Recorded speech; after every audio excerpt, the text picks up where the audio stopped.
So vanoggend gaan ons boodskap doen uit Filippense hoofstuk 3 en ek het besluit op die titel vir vanoggend, die hoofdoel van die Christelike lewe.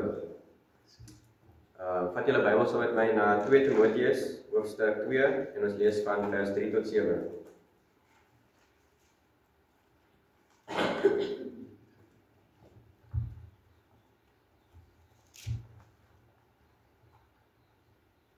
Vers 3, Paulus sê, lei dan verdrukking soos 'n goeie krygsman van Jesus Christus.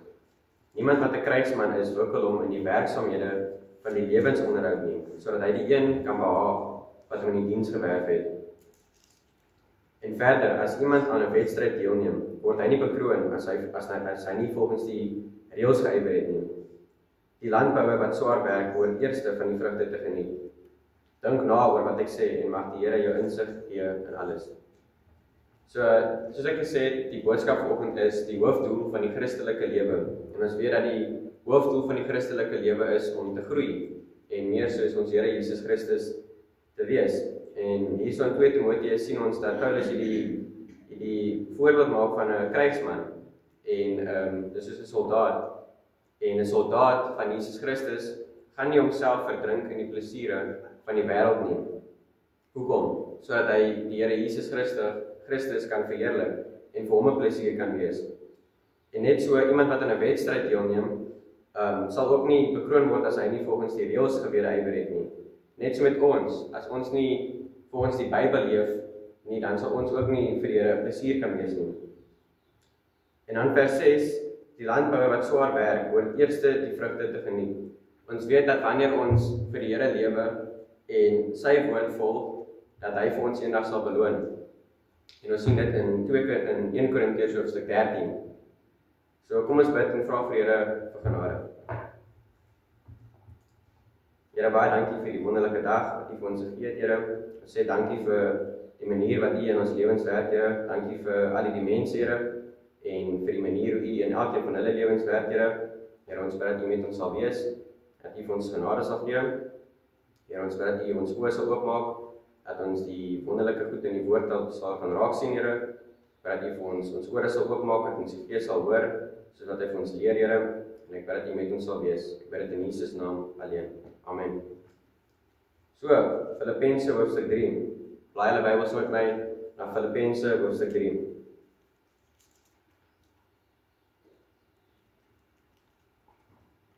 So die doel van die Christelike lewe is om te groei, sodat ons meer soos die Here Jesus Christus kan wees. So die vorige kere wat ons in Filippense geleer het, het ons gesien in Filippense hoofstuk 1, dat ons moet deel in die evangelie, en ons moet ons lewe vir die Here Jesus Christus, en ons gaan kyk na 'n paar versies in Filippense hoofstuk 1, so Filippense hoofstuk 1 vers 12 sê, en ek wil hê dat julle moet weet, broeders, dat wat my wedervaar het eerder op die bevordering van die evangelie uitgeloop het, sodat my boeye openbaar geword het in Christus, onder die hele keiserlike leiwag, en by al die ander. So hier is Paulus in die tronk, en hy dien die mense in die tronk met die evangelie, hy deel die evangelie met die leiwagte, hy deel die evangelie met die ander mense in die tronk, en hy sê dit het sy omstandighede het so uitgedraai dat hy die Here gedien het met die evangelie. En nie net dit nie, die ander mense het ook begin om die evangelie te deel. So hy was 'n aanmoediging vir ander mense, ons moet ons omstandighede gebruik om die Here te verheerlik. En dan ook in Filippense hoofstuk 1 vers 21 sien ons dat Paulus sê, want vir my is die lewe Christus en sterwe is wins.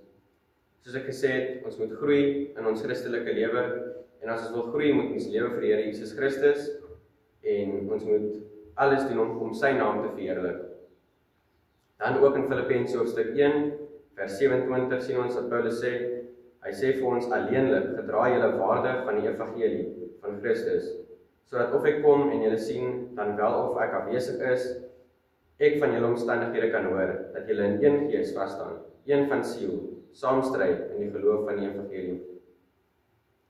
En dan Matteus 28, 'n baie bekende versie, vers 19, die Here Jesus Christus het ons almal beveel om uit te gaan en die disippels van die nasies te maak en die evangelie met almal te deel. Hy sê hierso, gaan dan heen, maak disippels van al die nasies en doop hulle in die naam van die Vader, die Seun en die Heilige Gees en leer hulle om alles te onderhou wat ek julle beveel het.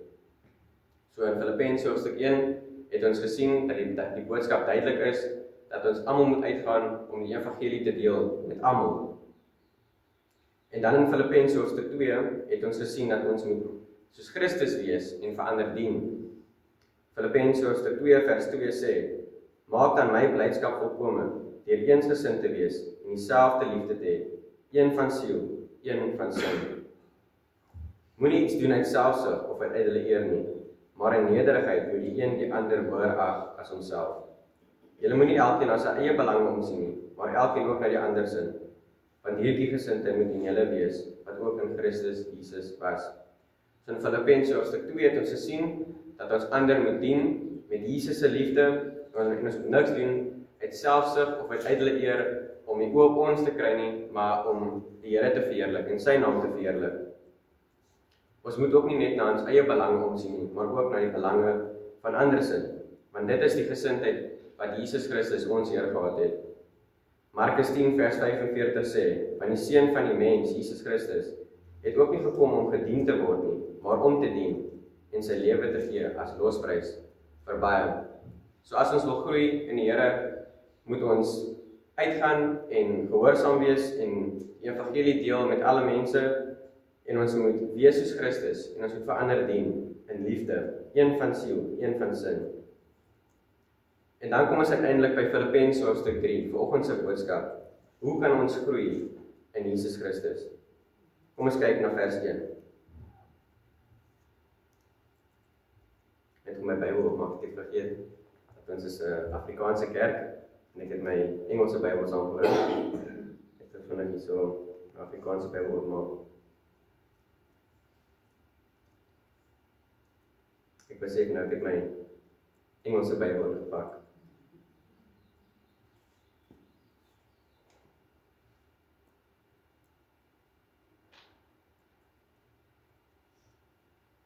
Verder my broeders, verbly julle in die Here.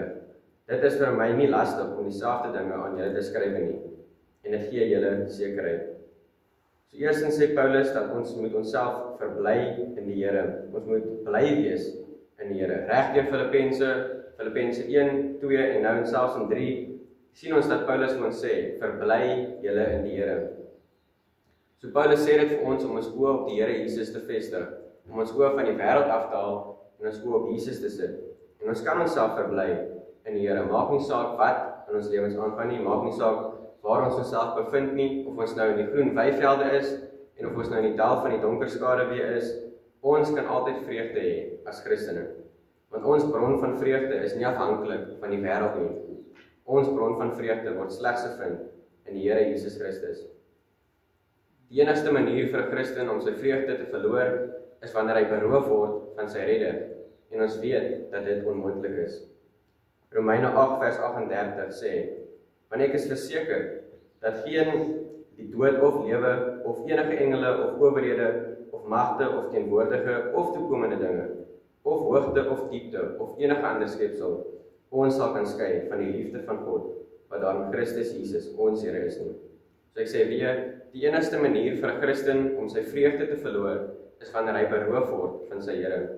En soos ons gesien het in Romeine 8 vers 38, dit is onmoontlik. Niks kan ons skei van die liefde wat ons het in ons Here Jesus nie.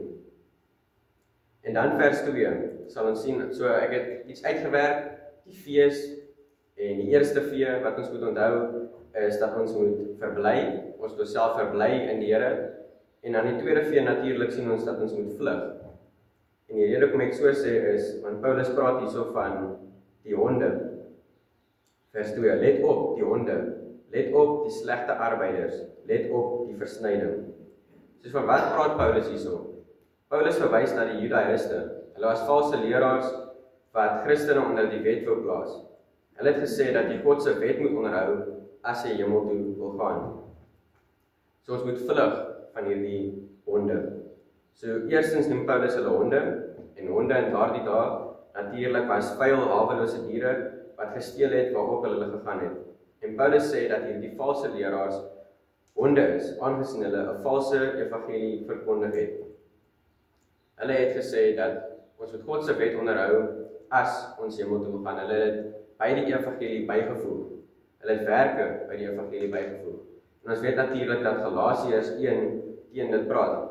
Vat julle Bybel saam met my na Galasiërs hoofstuk 1.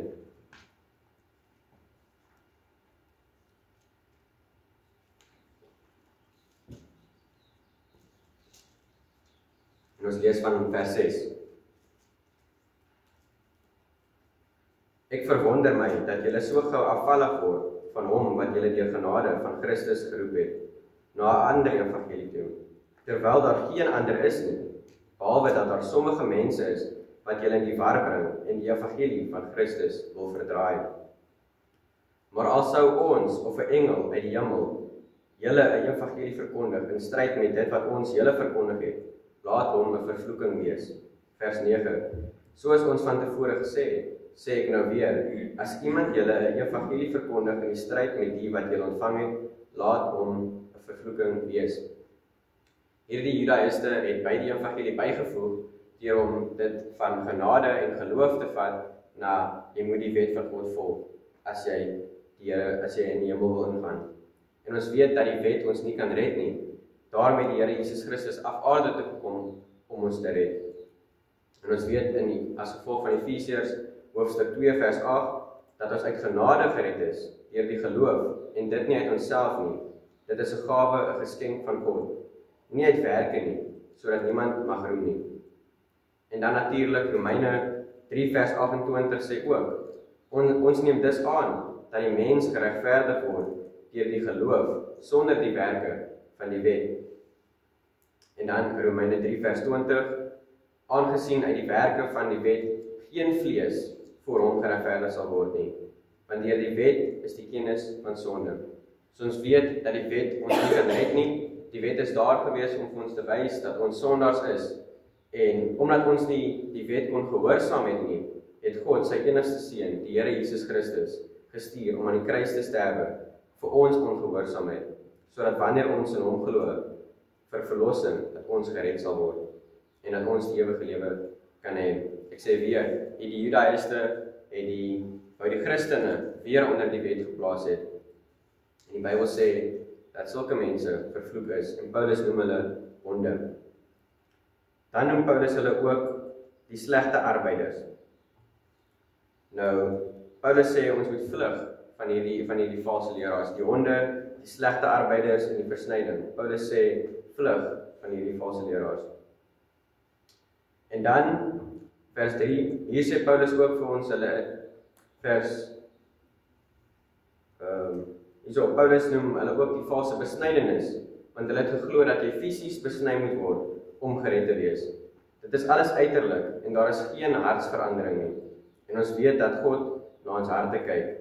Romeine 10 vers 10 sê, want met die hart glo ons tot geregtigheid. Die Here Jesus Christus kyk nie na ons uiterlike werk en hy kyk na ons hart. En soos ons weet dat selfs die Israeliete en die Judaïste het van buitekant af mooi gelyk en heilig gelyk, maar die Here kyk na ons harte. Romeine 10 vers 10 sê ek weer, want met die hart glo ons tot geregtigheid.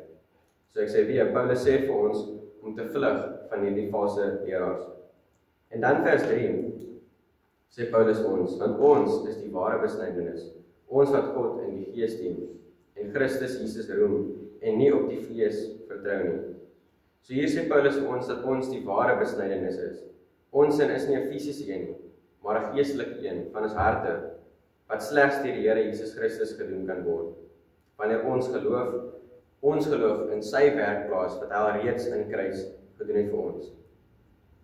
Ons aanbid God in die gees en ons kom in God se teenwoordigheid deur geloof alleen, nie deur seremonies of werke nie. En ons heerlikheid is in Christus Jesus. Ons spog nie met enigiets wat ons gedoen het nie. Ons roem in wat Jesus reeds vir ons aan die kruis gedoen het. En ons stel geen vertroue in die vlees nie, of in onsself nie. Weereens, ons vertroue, ons geloof is in Jesus Christus alleen. Dan vers 4 tot 8. Paulus sê, alhoewel ek rede het om ook te vertrou op die vlees. As iemand anders meen dat hy op die vlees kan vertrou, ek nog meer. So hier gaan Paulus vir ons 'n voorbeeld stel van hoe dit is, hoe dit lyk as iemand op hulle vlees vertrou. En hy sê, dat as enigiemand anders, hulle geloof in hulle vlees wil sit, sê hy het nog meer rede. So, die volgende 4 wat ons moet onthou is verloor. So eerstens, verbly onsself in die Here. Nommer 2, vlug van valse leraars. En nommer 3, verloor. Wat moet ons verloor? Ons vertroue in ons vlees. Paulus stel vir ons 'n voorbeeld van hoe dit lyk om vertroue in die vlees te plaas. Hy sê as iemand hulle vertroue in die vlees wil plaas, hy kan selfs meer. Hy sê, vers 4 en vers 5, hy is besny op die 8ste dag uit die geslag van Israel, uit die stam van Benjamin, 'n Hebreër uit die Hebreërs, en wat die wet betref, 'n Fariseer.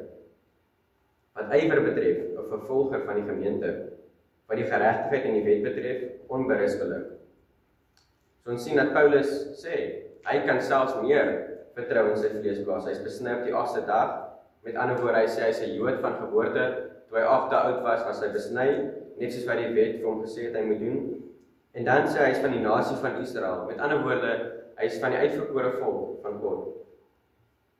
En dan sê hy is van die stam van Benjamin, hy is 'n lid van 'n magtige stam. Hy is 'n Hebreër van Hebreërs, hy praat die oorspronklike Joodse taal. En wat die wet betref, hy is 'n Fariseer. Hy was besig om die wet van Moses aan ander te onderrig. En wat ywer betref, hy het die kerk vervolg. Hy was so ywerig vir God, dat hy Christene doodgemaak het, omdat hulle vir Jesus gevolg het, in plaas van die wet. En wat geregtigheid betref, hy sê hy is regverdig, hy het die wet onderhou, die hele wet, hy is onskuldig, want wanneer hy gesondig het hy sy offers gebring. Sien, Paulus het al sy vertroue gehad in hierdie goed. En ek sê weer, ons moet ons vertroue in die vlees verloor. Kom ons kyk na die volgende vers. Vers 7. Maar wat vir my wins was, dit het ek om Christus wil skade geag. Paulus het besef dat hierdie werke niks beteken het in die oog van ons Here nie. Want ek sê weer, God kyk na ons harte. Hy het al sy werke, sy pogings as 'n verlies gereken. Hoekom? Sodat hy vir Jesus Christus kan ken. Om 'n Jood te wees, om besny te wees, om die wet te onderhou, hy moes dit weggooi, want hy het besef dat hy nie homself kan red nie. Hy moes sy kruis optel en vir Jesus volg. Hy moes sy geloof en vertroue in die Here Jesus plaas. My vraag vanoggend is, waaraan hou jy vandag vas? Waarin is jou geloof? Is jou geloof in kerk toe gaan, Bybel lees, of dink jy dalk jy's 'n goeie mens? Of is jy soos Paulus, wat dink dat sy kultuur of selfs jou erfenis jou kan red? Of is jou geloof in die Here Jesus Christus alleen? Want net Jesus kan jou siel van die hel red, want hy is die enigste goeie mens wat aan die kruis gesterf het vir al jou sondes. Glo in hom en hy sal jou red. Alles anders, los dit en doen soos wat Paulus gemaak het. Tel jou werke en jou pogings as 'n verlies. Paulus het nie omgegee oor wat hy gaan verloor nie, sy huis, sy werk, sy vrou, sy familie. Hy het dit as 'n verlies beskou. Solank hy op hierdie ding vertrou het hy geweet dat hy nie gered sou word nie. Alwaar Paulus omgegee is, ek wil vir hom ken. Hy wou vir Jesus meer ken as enigiets anders in hierdie wêreld. Paulus was bereid om alles te verloor wat hy besit het, selfs sy lewe, net sodat hy vir Jesus kan ken. En dan sien ons vers 8 en 9. Ja, waarlik, ek ag ook alles skade om die uitnemendheid van kennis van Christus Jesus, my Here, terwille van wie ek alles pryse gegee het en as trek beskou het om Christus as wins te verkry en in hom gevind te word, nie met my geregtigheid wat uit die wet is nie, maar met dit wat deur geloof in Christus is, die geregtigheid wat uit God is, slegs deur geloof. So die volgende 4 is, verkry geregtigheid. So eerstens, ons verbly onsself in die Here, ons vlug van valse leraars, en dan verkry ons die geregtigheid van die Here Jesus Christus.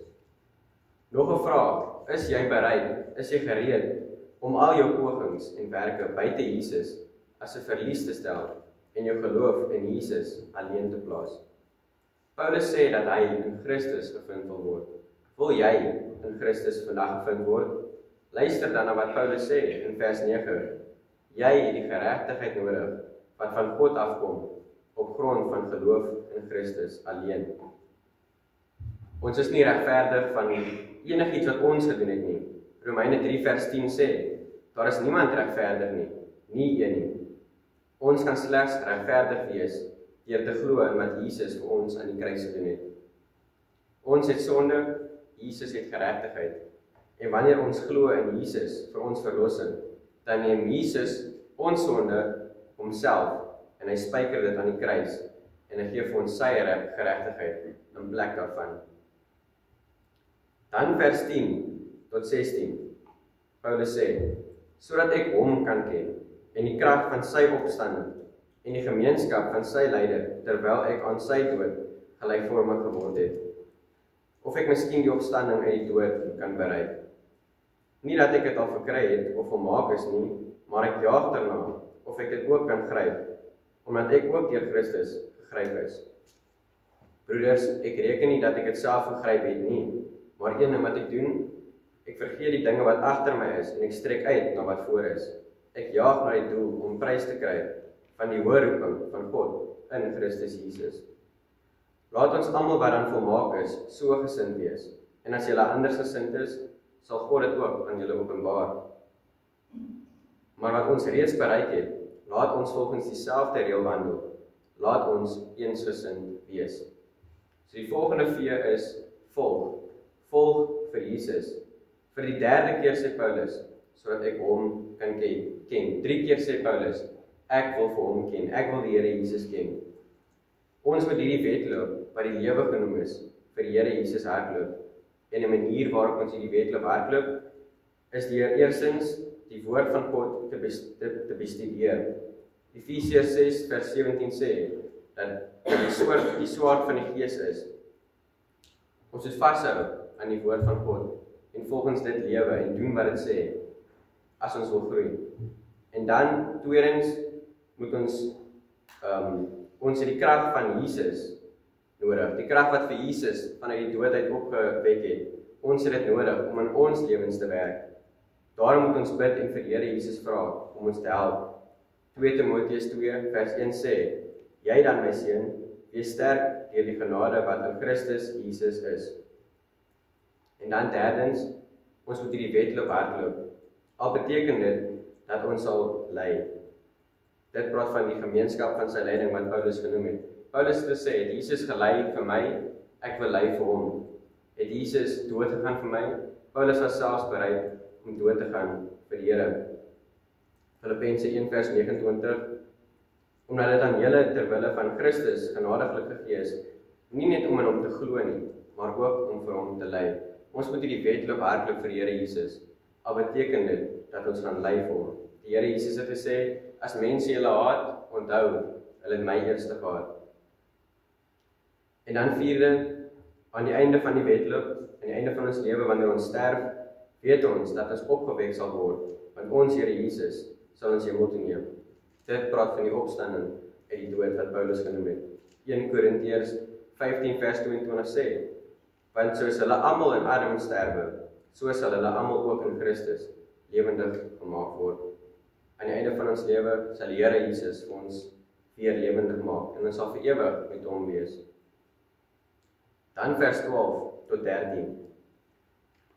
Paulus sê nie dat ek dit al verkry het of volmaak is nie, maar ek jaag daarna of ek dit ook kan gryp, omdat ek ook deur Christus Jesus gegryp is. Broeders, ek reken nie dat ek dit self gegryp het nie. Paulus beweer nie dat hy perfek is nie, maar hy sê, ek sal hierdie wedloop hardloop totdat ek perfek is. Ons moet aanhou groei. In die Christelike lewe gaan jy of vorentoe of jy gaan agtertoe. Daar is nie 'n tussenin nie. En in vers 14 sien ons dat ons moet aanhou hardloop in hierdie wedloop totdat ons hemel toe gaan. En in die hemel sal Jesus vir ons beloon vir ons gehoorsaamheid en as ons hierdie wedloop goed gehardloop het vir hom. Dan sê Paulus, vergeet van die lewe, van die vergede. Vers 16, maar wat ons bereik het, laat ons volgens die reël wandel. Laat ons eensgesind wees. En die vorige vers het hy gesê dat hy jaag na die doel om die prys te verkry van die hoë roeping wat God vir hom gegee het in Christus Jesus. So, vergeet die verlede. Kan jy die verlede verander? Nee. So los dit. Hou aan om die wedloop na Jesus toe te hardloop. Hoe kan jy die wedloop hardloop as jy 'n rugsak op jou rug het wat vol klippe is? In hierdie lewe sal ons nie perfeksie bereik nie, maar ons moet net aanhou om in die wedloop vir die Here te hardloop en daarop fokus om meer soos hy te word. Alhoewel ons nooit perfek gaan wees op hierdie aarde nie, kan ons lewe met die hoop om eendag deur die Here self verander te word en perfeksie vir die eerste keer ooit te beleef. Daarom het Paulus gesê, hy sal hierdie wedloop hardloop.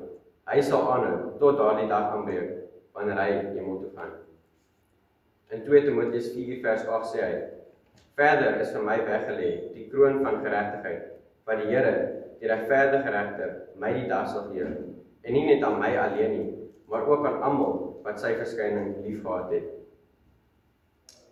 So Paulus sê dat hy lewe vir die Here en dat omdat hy die wedloop vir die Here goed gehardloop het, dat daar vir hom 'n kroon in die hemel is. En nie net vir hom alleen nie, maar ook vir almal anderste wat hierdie wedloop saam met hom hardloop. In Filippense hoofstuk 2 het hy gesê dat sy hele lewe 'n drankoffer was vir die Here. En hy het sy lewe vir die Here gelewe. Dan vers 15 tot 17. Laat ons almal dan wat volmaak is, so gesind wees. En as julle anders gesind is, sal God dit ook aan julle openbaar. Vers 16, maar wat ons reeds bereik het, laat ons volgens dieselfde reël wandel. Laat ons eensgesind wees. Die Bybel sê vir ons dat ons onsself moet hersien. Het jy hierdie gesindheid in jou, dat jy in jou verhouding met die Here Jesus wil groei? Indien nie, sal God dit aan jou openbaar. Die Here sê, as ons nie hierdie gesindheid in ons het om te groei in die Here Jesus nie, dat hy dit aan ons openbaar. Vers 16 sê, alhoewel ons moet aanhou groei, hou aan groei, moenie agteruit gaan. Die stuk gesê, in hierdie Christelike lewe beweeg ons of vorentoe, of ons beweeg agtertoe. Daar is nie tussenin nie. So ons moet aanhou groei, aanhou hardloop. Vers 17 sê, wees ook my navolgers, broers, en let op, die wat so wandel, soos julle in ons die voorbeeld het. Vers 17, die Here het ons almal uit die duisternis uitgeroep, met sy evangelie. Elke liewe volgeling van Jesus vorm deel van sy liggaam. Ons is baie lede, maar een liggaam. En Paulus vra dat ons saam moet wandel in een liggaam in Christus. Ons moet eensgesind wees en saam arbei vir Christus om sy koninkryk te bevorder en sy naam te verheerlik. Ons doel as Christene op hierdie aarde is om vir die Here te lewe en sy naam te verheerlik en sy koninkryk te bevorder. Net so wat ons in Filippense hoofstuk 1 gesien het. Ons moet uitgaan en die woord verkondig aan almal. 2 Timoteus 1 vers 8. Vat julle Bybel saam met my na 2 Timoteus 1 vers 8.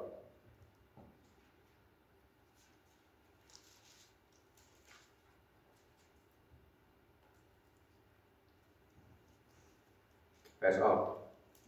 Skaam jou dan nie oor die getuienis van ons Here of oor my, sy gevangene nie, maar lei saam in die verdrukkinge vir die evangelie na die krag van God.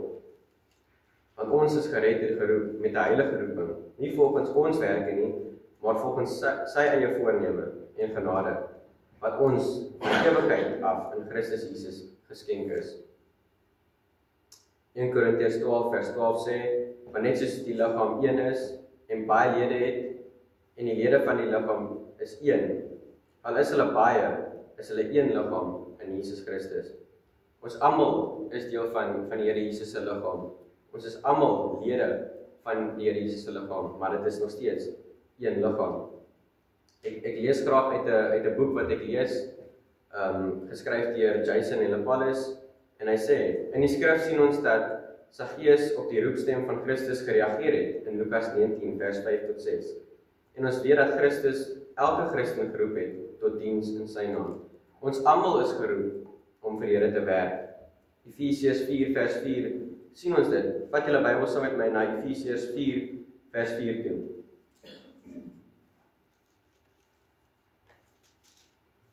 Ons almal is geroep om vir die Here te werk. Efesiërs 4 vers 4.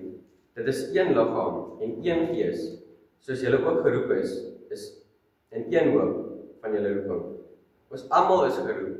Ons almal is veronderstel om in voltydse bediening te wees. Dis nie noodwendig te sê dat ons almal leraars gaan wees om die woord van God te leer nie, maar ons almal het die verantwoordelikheid, soos in Matteus 28 gesien, dat ons moet uitgaan en die evangelie deel. So ons almal is geroep om vir Here te werk. Filippense hoofstuk 3. Vat julle by ons terug na Filippense hoofstuk 3.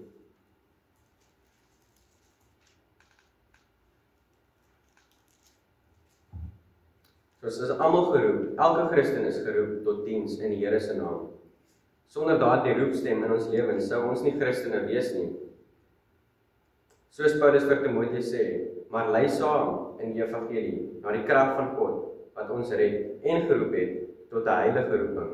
Nie op grond van ons werke nie, maar op grond van sy eie voorneme en genade wat hy ons van ewigheid af in Christus Jesus gegee het. 2 Timoteus hoofstuk 1 vers 8 tot 9.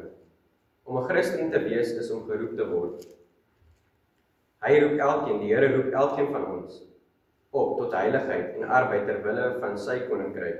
Ons sien dit in 1 Korintiërs 10 vers 31 wat sê, of ons nou eet, of ons nou drink, wat ook al ons doen, laat ons dit doen tot die verheerliking van die Here. Ons almal is geroep om die Here se naam te verheerlik en sy naam groot te maak. Tog is dit ook waar dat Christus 'n duidelike en besondere roeping uitreik aan diegene wat as herders van sy volk dien. Hy roep sommige tot 'n spesifieke ambt, verantwoordelikheid en funksie in die kerk. Ons almal het 'n funksie in die kerk. Die Here het ons geroep vir 'n spesifieke doel om sy kerk op te bou. Ons elkeen het 'n verantwoordelikheid en 'n funksie in die kerk. Efesiërs 2 vers 20. Kom ons kyk na Efesiërs 2 vers 20.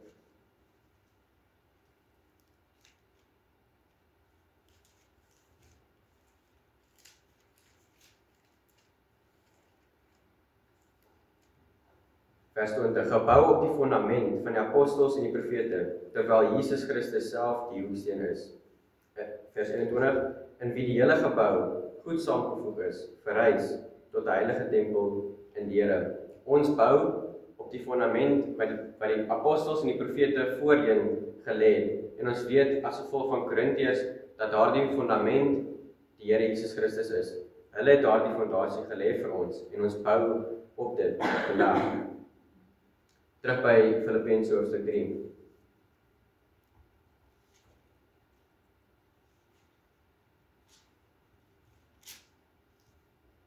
Paulus stel duidelik dat die kerk gebou is op die apostels en die profete voorheen. Hulle het daardie fondasie vir ons gelê en in die eeu wat volg, het die kerk sy opbou voortgesit deur die bediening van evangeliste, herders en leraars. Dis wat ons vandag het. En ons sien dit in Efesiërs hoofstuk 4 vers 8 tot 14. So 'n pastoor het 'n unieke roeping as die ander in die liggaam van Christus. Dit verminder egter nie die behoefte van elke ander Christen in die liggaam nie. Ons het elke liewe Christen nodig. Elke Christen het 'n funksie en 'n verantwoordelikheid. As die hele liggaam 'n oor was, waar sou die reeks in wees? Maar soos dit is, het God die lede in die liggaam gerangskik. Elkeen van hulle, soos hy wou hê. As ons 'n enkele lid was, waar sou die liggaam wees?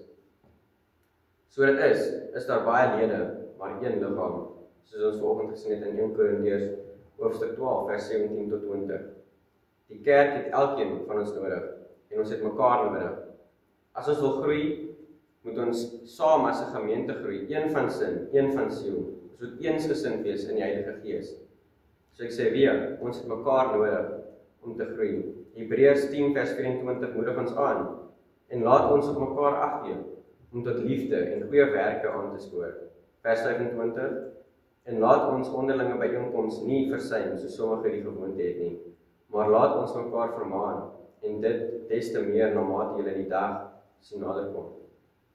Soos ek gesê het, ons is een liggaam in die Here Jesus Christus, verskillende lede en daarom het ons mekaar nodig. Die liggaam kan nie reg funksioneer sonder die ander lede nie. So ek sê ons het mekaar nodig en die Bybel moedig ons aan om saam te staan en mekaar aan te moedig. En ons moenie die byeenkoms hier by die kerk misloop soos wat sommige die gewoonte het nie, volgens Hebreërs 10 vers 25. So, ons het die verantwoordelikheid om te observeer en te hersien. Paulus sê hierso, vers 15, laat ons almal dan wat volmaak is, so gesind wees. En as julle anders gesind is, sal God dit ook aan julle openbaar. Vers 16, maar wat ons reeds bereik het, laat ons volgens dieselfde reël wandel. Laat ons eensgesind wees. En is moontlik vir ons om eensgesind te wees, omdat ons die Heilige Gees het. Vers 17, wees ook my navolgers, broeders, en let op die wat wandel soos wat julle tot ons voorbeeld het. Vers 18, want baie van wie ek julle dikwels gesê het, en nou ook onder trane sê, wandel as vyande van die kruis van Christus. So ons het die verantwoordelikheid as Christene om te observeer en te hersien daardie mense wat Jesus volg. Met ander woorde, identifiseer hulle en hardloop die wedloop saam met hulle en bemoedig mekaar. Maar vers 18 sê ook, ons moet die ander mense ook hersien wat nie die Here Jesus volg nie. Daar sal selfs mense in die kerk wees wat nie gered is nie. En Paulus waarsku ons om hulle nie te volg nie, want hulle sal ons net weg van die Here afneem. En dan vers 19, Paulus sê, hulle einde is die verderf, hulle God is die byt, en hulle eer is in hulle skande. Hulle bedink aardse dinge. Vers 19 sê Paulus vir ons, hier beskryf Paulus hoe hierdie mense lyk, en dat ons vir hulle moet oppas. Dis hoe die mense lyk. Hy sê, hulle is vyande van die kruis, en dat hulle einde vernietiging is, wat na die hel verwys. So eerstens sê Paulus, dat hulle God, hulle byk is, wat beteken dat hulle net leef soos wat hulle voel. Hulle doen net wat hulle wil, wat hulle dink pret is. Hulle doen nie wat God vir hulle sê nie. En dan tweede, hulle eer is in hulle skande. Wat beteken dat hulle is mense wat spog en die goed wat hulle self oor te skaam. Hulle spog oor sondes wat hulle gedoen het. En dan Paulus sê, hulle bedink aardse dinge. Alwaarna hulle kan dink is kos, klere, eer, gerief en plesier. Hulle dink nie aan God nie. En hulle praat beslis nie oor God nie. 1 Johannes 4 vers 5 tot 6 sê, hulle is uit die wêreld, daarom praat hulle asof hulle uit die wêreld is, en die wêreld luister na hulle. Ons is uit God. Hy wat God ken, luister na ons. Hy wat nie uit God is nie, luister nie na ons nie. Hieraan ken ons die gees van die waarheid en die gees van die dwaaling. So Paulus sê vir ons dat ons moet diegene in die kerk observeer en ons moet kyk en selfs daar buite, wie hardloop hierdie resies vir die Here? En ons moet saam met hulle die resies hardloop en ons moet mekaar bemoedig. Hebreërs hoofstuk 10 vers 25 sê, ons moet mekaar aanmoedig om die wedloop te hardloop vir die Here. En dan kom ons by die einde, vers 20 tot 21. Want ons burgerskap is in die hemele, vanwaar ons ook as verlosser verwag, die Here Jesus Christus. Vers 21. Want ons vernederde liggaam van gedaante sal verander word, om gelykvormig te word aan sy verheerlikte liggaam, volgens die werking waardeur hy ook alles aan homself kan onderwerp. Dit verwys na die einde waar die Here vir ons sal wegraak en hemel toe vat en waar ons uiteindelik perfek sal wees. Die Here sal ons liggaam van ons vernederende liggaam sal hy verander om gelykvormig te word aan sy verheerlikte liggaam. En dit is natuurlik ons hoop as 'n Christen. Dit is ons einddoel, soos wat Paulus dit genoem het. Dat ons die lewe moet hardloop met die Here in ons oog. Hebreërs sê vir ons dat ons moet ons oog op die Here vestig. Hy is die voorbeeld vir ons gewees. So ek sê weer, hierdie is ons hoop, dat die Here ons eendag sal wegraak en hy sal ons liggaam verander. Ek lees graag uit 1 Tessalonisense hoofstuk 4 vers 16 tot 17. Van die Here self sal van die hemel neerdal, met 'n geroep, met die stem van 'n aartsengel, en met die geklank van 'n basuin van God. En die wat in Christus gesterf het, sal eers opstaan. Daarna sal ons wat in die lewe oorbly, saam met hulle in die wolke weggevoer word, en die Here tegemoet in die lug. En so sal ons altyd by die Here wees. Broers en susters, ek moedig julle aan om in die wedloop te hardloop vir die Here Jesus Christus, met die hoop dat hy ons eendag sal kom haal. Kom ons bid. Here, ons sê dankie vir u woord, Here, dankie vir alles wat u in ons lewens doen, Here, en ek sê dankie vir die gemeente, Here, wat u vir ons gegee het. Here, help ons om mekaar te aanmoedig, Here, en dat ons saam met die wedloop sal hardloop met mekaar, Here, eensgesind, Here, met die Heilige Gees. Here, ek bid dat ons oë op die Here sal hou, en ek bid dit alles in Jesus naam alleen. Amen.